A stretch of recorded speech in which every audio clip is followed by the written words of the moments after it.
Morning and welcome to the Knowing Show. I am your host, Christene Marie. Y'all, thank you so much for joining me today. We are reviewing lesson 141 of A Course in Miracles. And this show is dedicated to knowing ourselves, knowing others, and knowing the divine, knowing God, our creator. And the reason for this is because on the other side of knowing the truth and on the other side of knowing who we are, we fundamentally refocus our worth, our identity, our value, our meaning from the external, and rather we are able to find it within who God made us to be and who we were created to be in the first place. And the benefit for that is that we are no longer fixating it on the outer world and rather on something that which is eternal and the thing that lasts beyond time and space and the thing that is going to carry into whatever this next life looks like. I have faith that there is an eternal world. And in order for us to live accordingly, if we really believed that love is more powerful than fear and that there is something of greater value than this transient physical landscape, then are we actually cultivating that which is eternal? And so for those reasons, we have this show every single morning at 6 a.m. Pacific, 9 a.m. Eastern, where we go in and we cultivate our inner worlds, that which is eternal. And it is the cultivation of the full landscape of the human intelligence, the intellectual, emotional, spiritual, and physical intelligences. Each one of these holds data, and each one of these has something to tell us if we choose to listen. And so this morning, while we get on the chat here on YouTube, while we're on Facebook, LinkedIn, whatever platform you're joining, the goal is not so much just that we read new information and learn something new, but that we also take time and space when we jump off and this session comes to a close, but that we do take time to listen. Someone asked me one time, what is the number one most important thing you would encourage folks to do to get to know themselves? And I said, journal. To allow for the listening and then the writing down, and then also the pouring out and then the writing down. Y'all, our bodies have the lymphatic system, our brains have the glymphatic system, and each one of those rinses and flushes our body of toxins. But we don't have a thing like that for the soul. And so this time every single day is dedicated to effectively doing that, to go inward, do an audit. How are we doing? What needs to come out? what needs to be flushed and rinsed and be cleansed of? So for those reasons, I'm so excited for us to dive into A Course in Miracles. We're going to do actually lesson 141 through lesson 150 are all review lessons. So I will go ahead and jump into our review for today. And you know, it's so funny. These reviews are really, really, really short. So I'm going to do a little bit of a combination of reviewing this lesson, but then also going back and kind of focusing on one in particular. So today we are looking at lesson 141. And it says, my mind holds what I think with God. And the reviews are lesson 121. Forgiveness is the key to happiness. And 122, forgiveness offers everything I want. And I'm just going to go ahead and pull up lesson 122 and we're going to read through that one. What could you want forgiveness cannot give? Do you want peace? Forgiveness offers it. Do you want happiness? A quiet mind, a certainty of purpose, a sense of worth and beauty that transcends the world. Do you want careful and safety, or do you want care and safety and the warmth of sure protection always? Do you want a quietness that cannot be disturbed, a gentleness that can never be hurt, a deep abiding comfort and a rest so perfect it can never upset? All this forgiveness offers you and more. It sparkles on your eyes as you awake and gives you joy with which to meet the day. It soothes your forehead while you sleep and rests upon your eyelids, so you see no dreams of fear or evil, malice, and attack. And when you wake again, it offers you another day of happiness and peace. All this forgiveness offers you and more. Forgiveness lets the veil be lifted that hides the face of Christ from those who look with unforgiving eyes upon the world.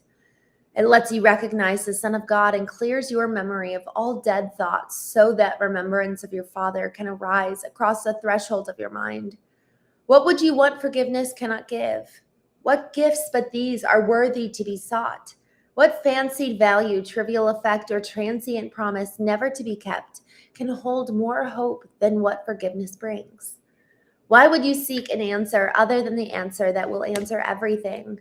Here is the perfect answer, given to imperfect questions, meaningless requests, half-hearted willingness to hear, and less than halfway diligence and partial trust. Here is the answer. Seek for it no more. You will not find another instead. God's plan for your salvation cannot change, nor can it fail. Be thankful it remains exactly as He is. Changelessly it stands before you like a door, with warmth and welcome calling from beyond the doorway, bidding you to enter it and make yourself at home where you belong. Here is the answer. Would you stand outside while all of heaven waits for you within? Forgive and be forgiven. As you give, you will receive. There is no plan but this for the salvation of the Son of God. Let us today rejoice that this is so. For here we have an answer, clear and plain, beyond deceit in its simplicity. All the complexities the world has spun of fragile cobwebs disappear, but the power and the majesty of this extremely simple statement of the truth. Here is the answer. Do not turn away in aimless wandering again. Accept salvation now. It is the gift of God and not the world. The world can give no gifts of any value to a mind that has received what God has given as its own. God will salvation be received today, and the intricacies of your dreams no longer hide their nothingness from you. Open your eyes today and look upon a happy world of safety and peace. Forgiveness is the means by which it comes to take the place of hell. In quietness, it rises to greet your open eyes and fill your heart with deep tranquility as ancient truths, forever newly born, arise in your awareness. What you will remember then can never be described, yet your forgiveness offers it to you. Remembering the gifts forgiveness gives, we undertake our practicing today with hope and faith that this will be the day salvation will be ours. Earnestly and gladly, what will we seek for it today? Aware we hold the keys within our hands, accepting heaven's answers to the hell we made, but where we would remain no more. Morning and evening do we gladly give a quarter of an hour to the search in which the end of hell is guaranteed. Begin in hopefulness, for we have reached the turning point at which the road becomes far easier. And now the way is short that yet we travel. We are close indeed to the appointed ending of the dream. Sink into the happiness as you begin these practice periods, for they hold out the sure rewards of the questions answered and your acceptance of the answer it brings. Today it will be given to you to feel the peace forgiveness offers and the joy and the lifting of the veil holds out to you. For the light you will receive today, the world will fade until it disappears, and you will see yet another world arise you have no words to picture. Now we walk directly into the light, and we receive the gifts that have been held in store for us since time began, kept waiting for us today. Forgiveness offers everything you want. Today, all things you want are given you. Let not your gifts recede throughout the day as you return again to meet a world of shifting change and bleak appearances. Retain your gifts in clear awareness as you see the changeless in the heart of change, the light of truth behind appearances. Be tempted not to let your gifts slip by and drift into forgetfulness, but hold them firmly in your mind as you attempt to think of them at least a minute as each quarter of an hour passes by.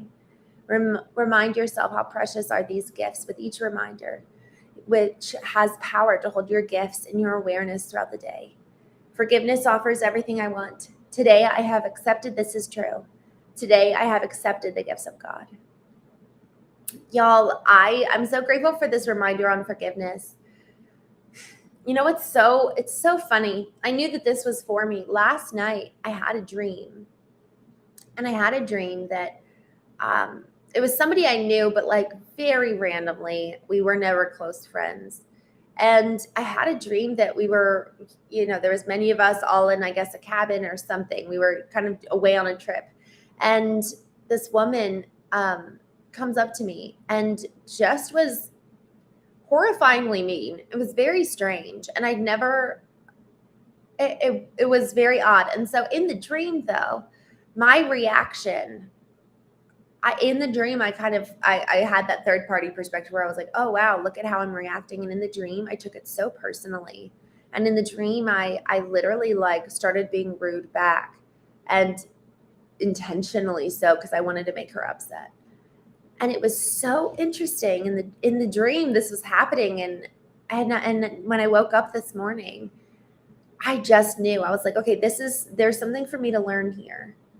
Obviously, I've got this part of me that is holding on to the sins of others. And I say that with quotation marks, because really, so often what we're holding on to for other people, it's really an opportunity to look in the mirror and think and consider, what am I holding on to that I need to let go of for my own sake? Here's the thing, in the dream and in real life, with how forgiveness works, we are not just trying to attack the other person. We are fundamentally occupying our entire body, mind, soul, spirit with the preoccupation of hate for that person, for anger, for vengefulness, for unforgiveness, everything that unforgiveness produces. And so it tethers us to the past, and it tethers us to this place that was painful and hurtful for us. And actually, in A Course in Miracles, many lessons back, she said, why would we dwell on that which hurts us?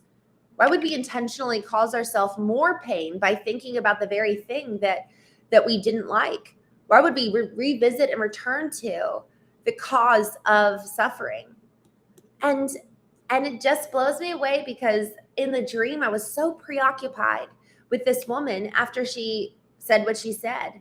And it wasn't like this person was more fictional than anything in some ways, representing to me what could happen and what does happen when we hold unforgiveness in our hearts. And so when I woke up, I knew that dream was for me. And then today we're talking about forgiveness. And I just want to read the last two paragraphs here. Forgiveness offers everything you want.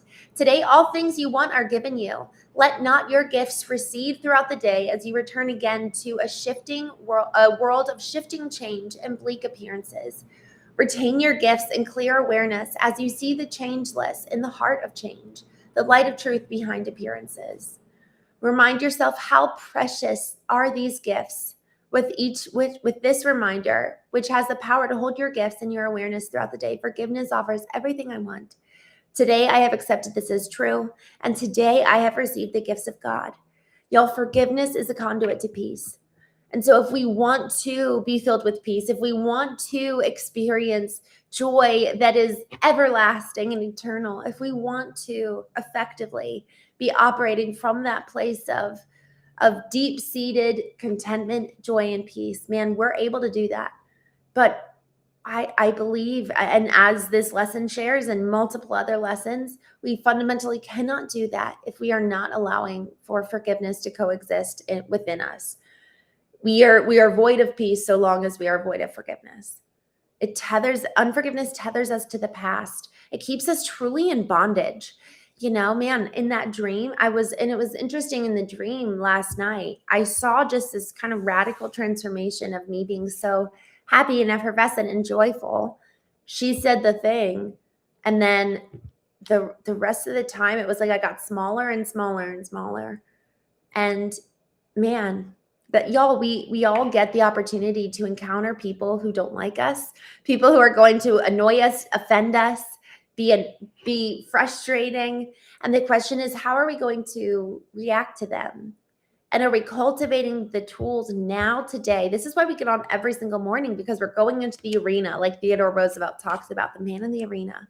We're going into the arena to do the work, to cultivate the tools and skills on an emotional, spiritual, physical, intellectual level, to engage in conflict, to engage in hard conversations, to know how to handle it when our boss comes in and fires us, so that we know how to contend when the world gets really, really hard and really, really painful.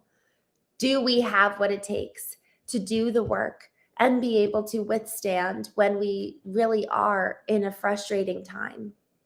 I'm just going to jump over here in the chat. Steve, good morning. I love that. Love is the answer. Brian, good morning. I'm so glad you're here. We've missed you. Mr. Dunham, good morning. Thank you for joining. Thank you.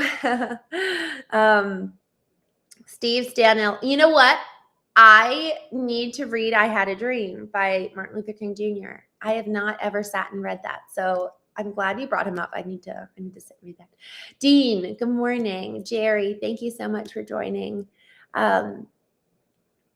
Dean, I've heard a lot of people say that. Guarav, good morning. Thank you so much for joining. American Redneck, I'm glad you're here. How are your cows? I just love that you have such a big farm. That is so cool. Steve says pain is inevitable. Misery is optional. You know, I think that that's so incredibly true. We have the option to choose pain or not. And even to this point of honestly, the dream last night, every time it's a stimulus and response. We talked about this a little bit yesterday. Between stimulus and response is choice. And the choice that we make that informs the response that we take is ultimately predicated in a belief. And that belief was formed by an experience. So it's stimulus that triggers this chain of effects, cause and effects. What was the inciting experience? What's the belief? What's the choice? What's the response? So we have like a 4-step reaction, but it's all based on this chain of events that, all the way goes back to this childhood experience. And so the reaction that I had in my dream last night to this woman actually was not even so much her. I have to believe what someone is saying to me in order to have a response accordingly. So a lot of people will come on here and tell me I'm trans. I'm like, no, like that's not no part of me believes that. And so they say that, and I just, I'm like, oh, that's so ridiculous, and it doesn't bother me. However, in the dream, this woman really kind of like attacked core parts of me that I have been attacked with before. That were some of the reasons my husband didn't love me. You know what I mean? It's like, oh, wow, look, those wounds are still there. And so when we respond in a certain way, it is an indicator for us that our belief system is off. Because otherwise, we would be able to have all the grace and ability to overlook and forgive. That doesn't hold any weight for me. Yet my beliefs are going to be exposed through my reaction and my response when I encounter a stimulus that I don't like, that is frustrating or upsetting. It exposes us. So when people say, oh, well, I was just triggered, they're the guilty party. Well, that had to exist in us in the first place. We had to have that belief deeply rooted in us. And this is why one of the reasons why relationships are so important. They expose things. They pull back the curtain. And then all of a sudden we see parts of ourselves that we never would have seen before. So to your point, Guaver, ignore them. Wouldn't that be great to have the ability to just cover it and have it not even, it's like water on a wetsuit, it's just like, oh, didn't even touch me. I'm good. Yet, do we have that wetsuit on? Do we have this ability to know our identity so well, know our worth, our value, have the weight of who we are not be placed on that which is outer, but that which is eternal? Good morning, Charlie. Good to see you. I love this. Steve says gender confusion is proof that every human has masculine and feminine essences. It's so interesting. I really agree with you. I think that each one of us has both, and that we are not. I think of the metaphor of like the Spartans and the Athenians, the Spartans, the masculine, the Athenians, the feminine, and we all can tap into both.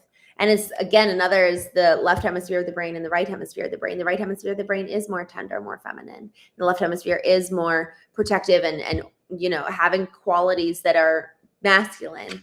And so to that point, I think that that's a really, really good note.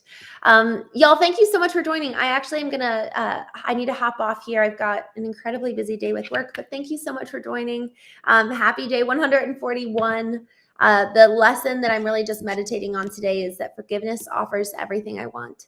And, let's not wait. Let's not wait until we're triggered to go do the work and understand what belief systems are outdated, what belief systems need to go and are no longer of service to us, because they really can do significant damage in the present, all because we haven't dealt with the past. So thank you so much for joining. I will see you. Do I have a show later today? Let me see. We might have a guest later, and I just cannot remember. Oh my gosh. Oh, I totally forgot. Okay, this is good. I'm so glad to be checking this. I will be actually a guest on someone else's show. Come and join that one. I think you guys will love it. It's called the Daily Sigh. DailySigh.ai is where you want to go.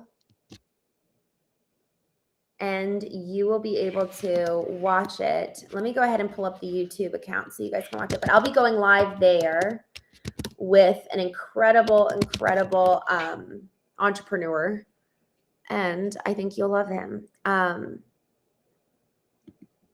think that this is live. Let's see. Here we go. All right. This is where we'll be going live today at 3 p.m. Pacific, 6 p.m. Eastern.